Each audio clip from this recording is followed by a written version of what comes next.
My name is Paul Whitaker. I'm 42 years old, born and raised in a quiet corner of North Carolina. I work as a maintenance supervisor at a paper mill, the same mill my father retired from, and the same one where most of my life has played out. Clock in, clock out. Try not to get caught in the machinery. It's not glamorous, but it's honest work. Or at least, it used to feel that way. My wife's name is Marlene. We've been married 16 years. Long enough to know each other's moods before a single word spoken. We met at a county fair. She was working the lemonade stand for her church. I was there fixing a broken water line under the stage. She smiled. I tripped over my own feet. The rest is what you might call small-town history. We don't have any kids. That was a road we tried to walk, but God, or fate, or nature, had other plans. We filled the silence with small things. Gardening. Jigsaw puzzles. Long walks behind the house where the woods start. We found our rhythm in the quiet. At least, I thought we did. Sundays were always Marlene's favorite day. She loved the ritual of it. The soft hum of the organ at Grace Methodist, the whisper of turning pages in old hymn books, the clatter of coffee cups after the service. She said it felt like the whole town paused to breathe. I didn't go to church as often. My faith, well, it's a quieter kind. I never much liked crowds or long sermons. I'd drop her off and pick her up, sit in the truck with the windows rolled down, letting the sun warm the steering wheel while I listened to the radio. Sometimes, I'd watch her from across the lot, walking out of those doors, always talking to someone. Always smiling. There was one person she talked to more than anyone else. Father Thomas. Now, I know what you're thinking. Father sounds Catholic, and Grace Methodist isn't. But that's what everyone called him, even though his title was just pastor. The name stuck from his days in seminary up north. He was in his early 40s too, but had that kind of youthful energy people admire. He wore clean shoes and smelled like cedarwood. Folks loved him. He could make you cry in the middle of a sermon, then laugh before the benediction. I didn't think much of it at first. Marlene would mention him now and then. Said he reminded her of her father, who passed when she was 17. That didn't bother me. I figured if someone gave her comfort, all the better. Still, I started to notice little things. The way she lingered after church. The way her phone lit up with messages she didn't want me to see. She said it was group texts about the church fundraiser. I believed her. I wanted to believe her. She started dressing differently on Sundays. A little more polished, you could say. New earrings. Lipstick I hadn't seen before. She said it was for herself. Said she just wanted to feel pretty again. I nodded. Told her she looked beautiful. She smiled, kissed my cheek, and walked out the door. I tried to push the doubt away. I told myself stories. I reminded myself of our quiet walks, our garden full of tomatoes, the old puzzle we never finished. I told myself she was happy, that we were happy. But doubt has a voice of its own. It whispers in the silence, fills in the cracks where trust used to live. One Sunday morning, I decided to go to church with her. No warning, just woke up and said I'd like to come along. She hesitated, not long, but long enough for me to notice. Then she smiled too quickly and said she'd love that. We sat in the third pew from the front. I watched her sing. I watched him preach. And I watched the way their eyes met. Something passed between them. Something quiet. A familiarity I couldn't unsee. After the service, she said she needed to stay and help with the food pantry inventory. I told her I'd wait in the truck. She insisted it might take a while. Said she'd get a ride home. Said not to wait. I nodded. I waited anyway. That's when things started to unravel. I parked a few rows back, in the shade under an old oak tree near the edge of the church lot. Rolled the windows down, killed the engine. Just sat there, like I'd done 100 times before. But this time, I didn't turn on the radio.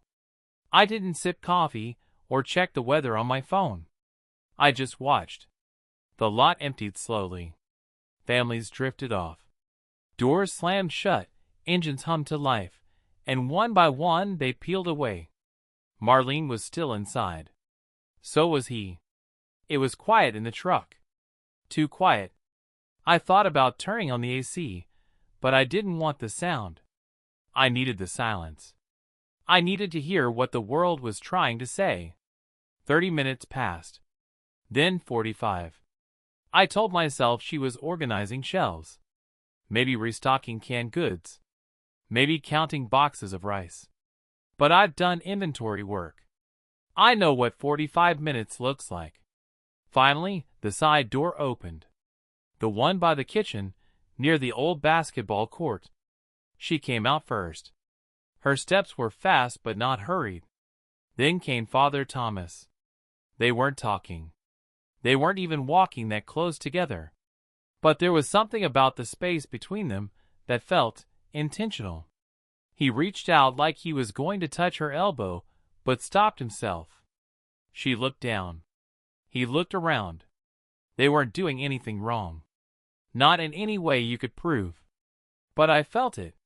You know how, when you watch people long enough, you start to understand their rhythms? The way they move, the way they avoid eye contact, the way silence sits too heavily between words? It wasn't what they did.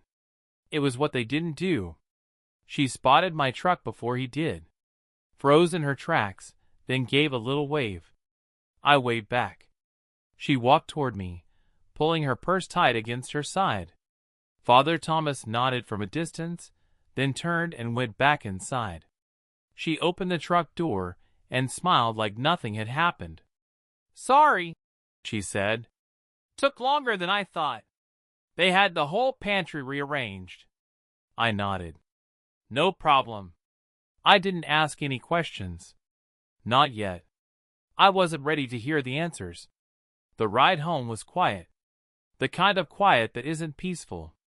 The kind that buzzes like a loose wire behind drywall. I looked at her hands folded in her lap. She kept twisting her wedding ring with her thumb. That night, I lay awake long after she fell asleep. I listened to her breathe, steady and slow. I wondered if she was dreaming about canned goods, or about something else. I thought about asking her straight out. But the truth is, I wasn't angry. Not yet. I was afraid. Afraid of what the truth might be. Afraid of what it might do to the life we'd built. I didn't have a plan. I didn't want revenge. I just wanted to understand. So I waited. And I watched. Over the next few weeks, I noticed more. She started locking her phone. Not just with a code, but with her fingerprint. Said she'd had a spam call scare. Said it was just to be safe. She spent more time at the church. Bible study, pantry nights, planning committees. Once, she even went to a late-night prayer circle. That was new. She came home smelling like cinnamon one night. Said they'd baked for a youth group. But I checked the church calendar the next morning. There was no youth group meeting that night. I didn't confront her. Not yet. I was still collecting quiet pieces of something I couldn't name.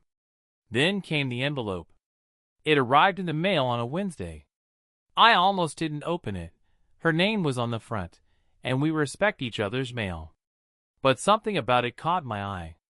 The return address was typed. No company name. Just an apartment box from 2 towns over. I turned it over and over in my hands. In the end, I didn't open it. I set it on the counter and waited to see what she'd do. When she came home, her eyes landed on it immediately. She went still. Not for long, just a moment, but it was enough. "Something wrong?" I asked. She smiled quickly. "No. Just junk mail, I think." She picked it up, slid it into her purse, and changed the subject. That night, she was quiet again. Not cold. Just careful. I wanted to ask. I wanted to say her name and ask what was going on. But I didn't. Because when you open a door like that, it doesn't always shut the way it did before. So I waited one more night. And that's when everything changed. It was a whisper that did it. Not a scream, not a fight. Just a whisper in the dark, low enough that you wouldn't hear it unless you were meant to. I'd gotten up for water. The kind of midnight thirst that pulls you from sleep but keeps your mind foggy. The house was still, creaking the way old houses do when the air shifts and memories press against the walls. Then I heard her voice. Marlene. In our bedroom. Talking quietly. I froze in the hallway. No lights on. The only glow came from the sliver of her phone screen, slipping through the cracked door. I wasn't trying to spy. That's the truth. I wasn't sneaking around. I was just listening. Like you do when something's already wrong, and you don't know how to ask about it. She said his name. Not Pastor Thomas. Not Father. Just Tom. Like someone who'd practiced saying it softly. Her voice was full of that ache people only use when they think no one's listening. I hate this, she said. I hate hiding like this. Then silence. A pause that stretched. She spoke again, barely above a breath. If Paul knew, I think it would break him. She didn't cry. Not then. But her voice cracked around the edges. I turned away. Walked back to the kitchen. Set the empty glass down on the counter like it was suddenly too heavy to carry. The dog looked up at me from his bed, then lowered his head back down. The hum of the refrigerator was the only sound in the room, as if the house itself was holding its breath. I didn't confront her that night. I slid into bed beside her like I had 1,000 nights before. She didn't stir, and I lay there, wide awake, staring at the ceiling while questions flickered through my head like moss around a light bulb. How long had this been going on? Did he know she was married the first time they got close? Did she think about me at all when she whispered his name? The next day was Thursday. A gray, cold sort of day that didn't seem to know what season it wanted to be. I took a half day from work. Told the guys I had a stomach thing. They didn't ask questions. Everyone at the mill knows what it's like to need time without explaining. I drove out to Grace Methodist. I didn't have a plan. I just knew I needed to see him. The parking lot was nearly empty. Just 2 cars, his and the secretary's. I went inside. The sanctuary smelled like dust and lemon cleaner. Everything was too quiet. I followed the hallway past the church office, past the Sunday school rooms, until I reached his door. It was cracked open. He was at his desk, writing something by hand. Neat penmanship. Calm, like a man without any secrets. He looked up when he heard me. Didn't flinch. Paul, he said, as if he'd been expecting me. Tom, I said, stepping inside. I closed the door behind me with a click that sounded louder than it should have. He stood, buttoned his jacket like we were about to have tea. Is everything okay? He asked. I looked at him a long time. Measured the space between us. Measured how calm he was. I want a straight answer, I said. Are you sleeping with my wife? He didn't blink. Not at first. Then his expression shifted, just slightly. Not guilt. Not shame. Compassion. I think you already know, he said. It was the calmness that hit me hardest. No apology. No excuses. No stammering. Just that awful, practiced kindness, like he was trying to comfort a grieving man instead of facing the husband he betrayed. Was this love? I asked.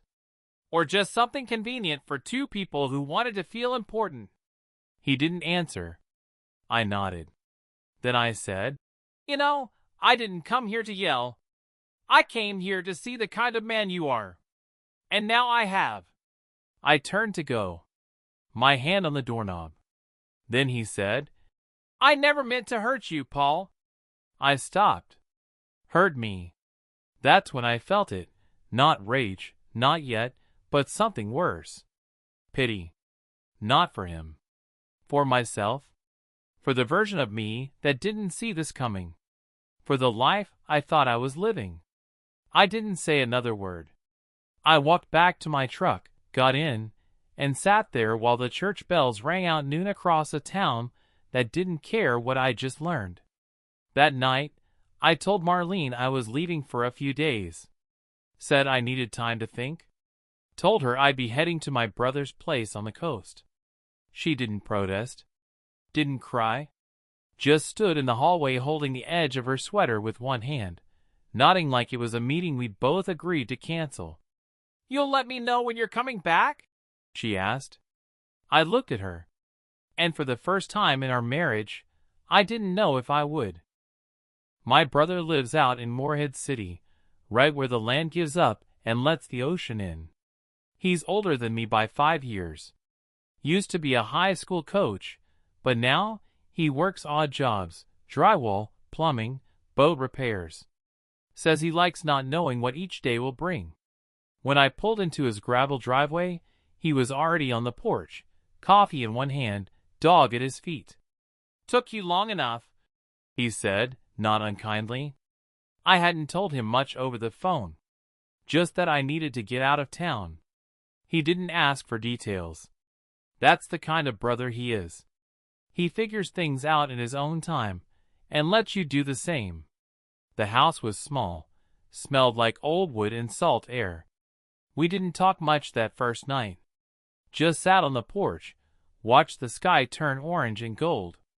Waves crashing somewhere beyond the dunes. He handed me a beer. "Whatever it is," he said finally, "you're not the first man to run from it." I gave him half a smile. "I'm not running." "Then you're walking away real slow." I told him the basics. Not everything, not right away. Just enough. He didn't flinch. Didn't act surprised. "Preacher?" he asked after a long pause. "Man of God?" I nodded. He gave a low whistle. "Those are always the ones, aren't they?" We didn't say anything for a while after that. The next few days passed in a kind of quiet I hadn't known in years. No church bells. No small talk. No carefully measured silences over dinner. He let me help him patch up a neighbor's deck, fix a leaky faucet, paint a porch swing. Nothing big, but it kept my hands busy. It's a strange thing, working with wood. You start sanding down the old layers, and suddenly you're face to face with what's underneath. All the weather, all the time, it leaves marks. But sometimes, if you're careful, you can still make something strong out of it. I started sleeping again. Not well, not deeply. But the kind of sleep that doesn't end in a jolt or a name whispered into the dark. On the 4th morning, we walked down to the beach with 2 coffees and no shoes. Just the sound of gulls overhead and waves curling like slow exhalations. My brother kicked at a piece of driftwood. "You think she ever loved you?" he asked. I didn't answer right away. Not because I didn't know, but because the truth felt too fragile to touch. "I think she did," I said. "But I think she loved the version of me I was before things got hard. Before the layoffs, before the gray hair and the quiet." He nodded like he understood. Then I asked, "You think people change, or do they just get tired of pretending?" He squinted toward the horizon. "I think some people change.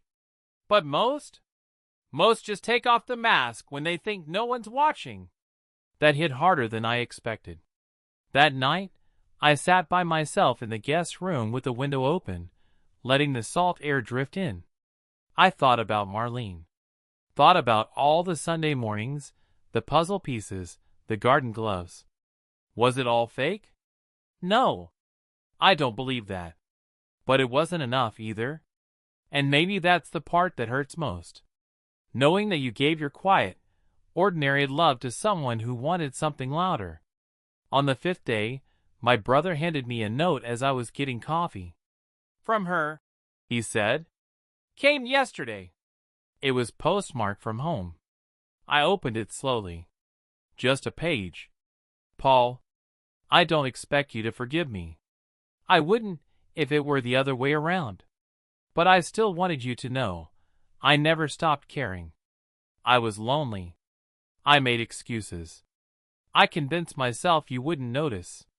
That it wouldn't matter. But it did. I broke something in us, and I'm not sure I can fix it. I won't ask you to come home. But if you ever want to talk, I'll be here. M." I folded the letter, not sure whether to be angry, relieved, or sad. Maybe all three. It wasn't an apology. Not really.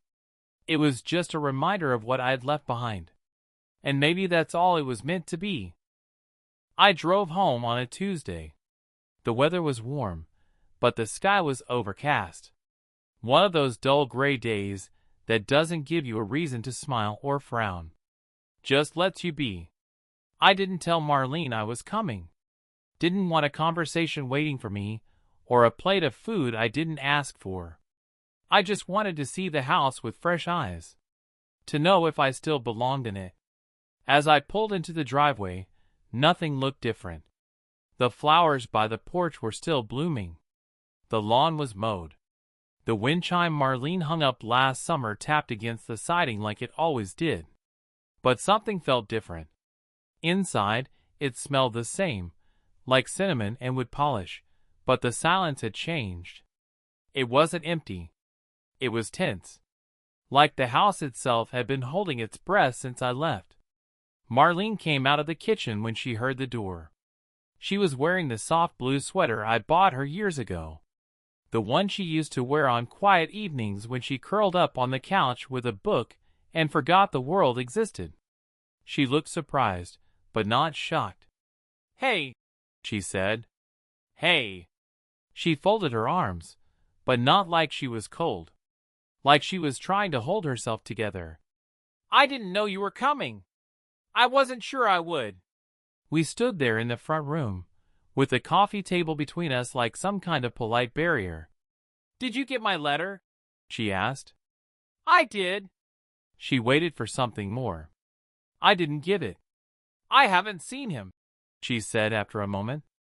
"Not since you left." I looked around the room. Everything in its place. Everything tidy. Like nothing had ever happened here. But it had. "I'm not here to punish you," I said. "And I'm not here to pretend everything's okay." She nodded. Her eyes welled up, but no tears fell. "I don't know what to say," she whispered. "You already said it," I replied. "You just said it to someone else." That hurt her. I saw it land. But I wasn't angry. I was done being angry. I was something else now. Something quieter, steadier. Like a man who'd finally walked through the fire and come out singed but still standing. "I need some time," I told her. "Here. In this house. I need to decide what's worth saving. And what needs to go." She didn't argue.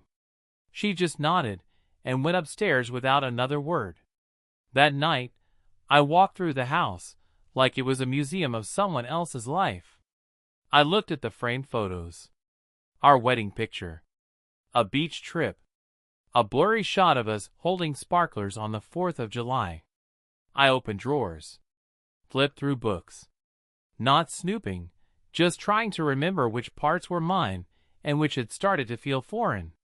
In the hallway closet, I found a scarf that didn't smell like our detergent. It smelled like cedarwood. I stared at it a long time. Then I folded it, quietly, and placed it in the donation bin we kept by the garage. Some things don't belong anymore. The next day, I took down the wind chime. It wasn't much, but it was something.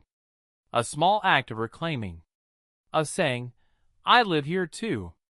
And not everything stays just because it's familiar. Marlene stayed quiet most of that week.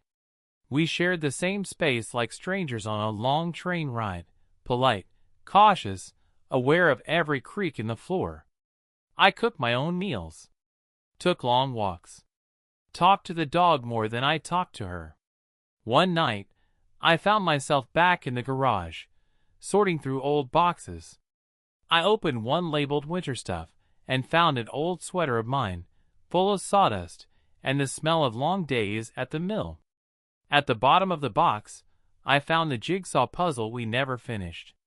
1,000 pieces. A mountain scene. We started it 5 years ago.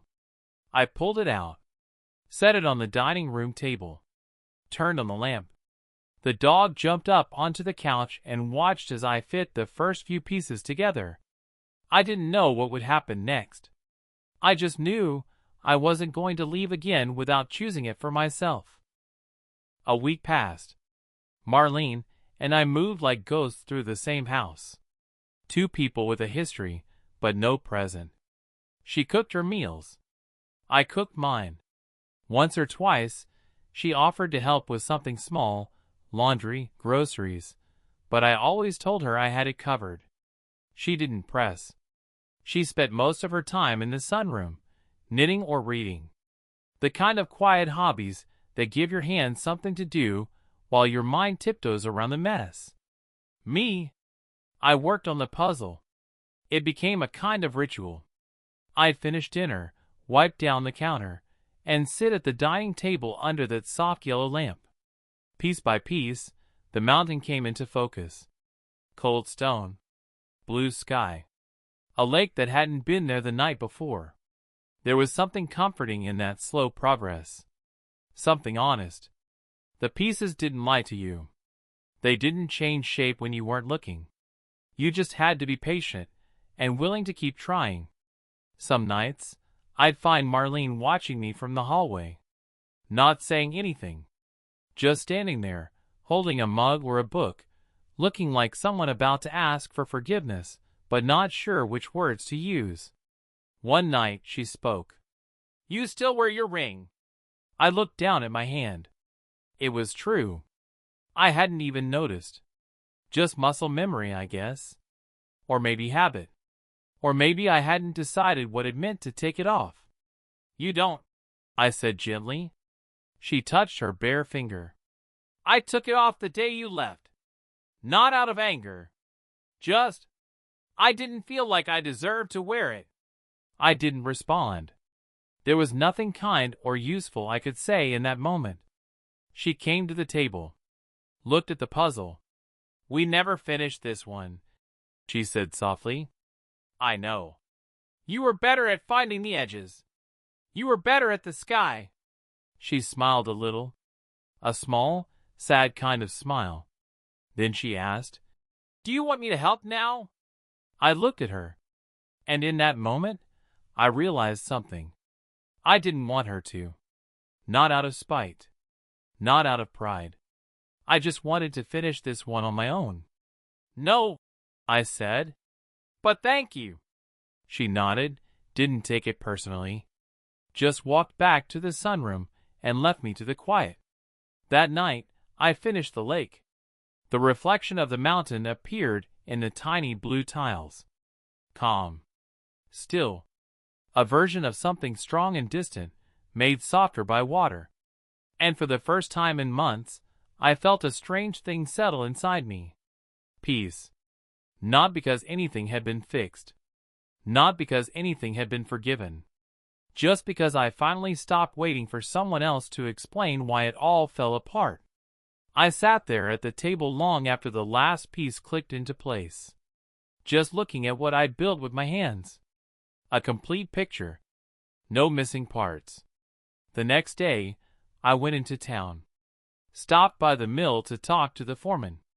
I told him I was ready to come back full-time. He looked surprised. "You sure?" he asked. "You don't have to rush it." "I'm sure," I said. On my way home, I stopped at the diner near Main Street. The waitress, Lana, remembered my usual order. We made small talk. She asked if everything was all right. I told her I was figuring things out. She smiled. That's more than most people are doing. Before I left, she gave me a to-go cup of coffee for the road. Wrote something on the lid. A small note in black pen. You look better than you did last time. I didn't read too far into it. Didn't take it as a sign. Just accepted it for what it was. A small kindness from someone who'd noticed. When I got home, the sun was starting to set. The house was quiet. Marlene was in the sunroom, staring out at the trees. I walked past her, into the hallway, and opened the closet. I reached for a box on the top shelf. The one labeled letters and keepsakes. I opened it and took out a stack of old notes. Cards. Photographs. Our life, before all this. I flipped through them slowly, remembering who we were. Who I was. Somewhere near the bottom, I found an old postcard. From our honeymoon in Tennessee. I had written on the back, "Wherever you go, I'll follow. Even if it's just to the gift shop." I smiled. Then I set it aside. Some things are worth keeping. Others just remind you how far you've drifted. That night, I slept in the guest room. Not out of anger. Just clarity. There are things that change. Things that shift so slowly you don't even notice until one day you wake up and nothing fits anymore. But there are also things that survive. Your name. Your backbone. Your right to start again. I woke before sunrise. The kind of quiet morning where even the birds haven't made up their minds about singing yet. I poured a cup of coffee. Black. No cream, no sugar. Just the way I used to drink it before life got too complicated.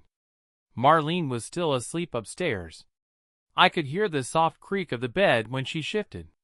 The dog was curled at my feet, tail thumping once as if to say, "We're still here." I stepped out onto the porch and watched the sky turn from gray to pale gold. The fields behind the house glowed, gentle and slow. The wind carried the scent of honeysuckle and old pine. And for the first time in a long time, I wasn't waiting for anything. Not for answers. Not for apologies. Not for her to become the woman I married. I'd stopped needing that. When she came down later, I was already packing a few things. Not in anger. Not as a threat. Just calmly, like someone cleaning out a room they no longer use. She stood at the edge of the living room, watching. "You're leaving again?" she asked. "No," I said. "I'm moving forward." She looked confused. So I explained. "This house, this life, it doesn't feel like mine anymore. It feels like something we built together and then slowly let go of. Like an empty barn, still standing, but the roof started to sag." She sat down on the couch, her hands folded in her lap. "Are you sure?" I nodded. "There's nothing left here for me to fix," I said. "I gave it everything I had. And I don't regret it. But I'm done being the only one trying to pretend we can go back." She looked like she wanted to argue. But she didn't. Instead, she asked, "Will I see you again?" "Maybe," I said. "But not like this." I left that afternoon. Not in a rush. Not with slamming doors or raised voices. Just with a bag in the back seat, the dog riding shotgun, and a clear mind. I didn't go to my brother's this time. I drove to the mountains. A quiet rental cabin I found near Boone. A place with tall trees, no church bells, and a lake I could sit by in the mornings. I brought the finished puzzle with me. Framed it in a cheap wooden frame. Hung it near the window where the light hits around noon. A reminder that I still finish things. Even the hard ones. I started working again. Fixed up boats for a while. Then I got a part-time job helping out at a local wood shop. It wasn't much, but it kept my hands busy and the air smelled like sawdust and oil, a comfort I didn't know I missed. A few weeks later, I got a letter. From Marlene. Just one line.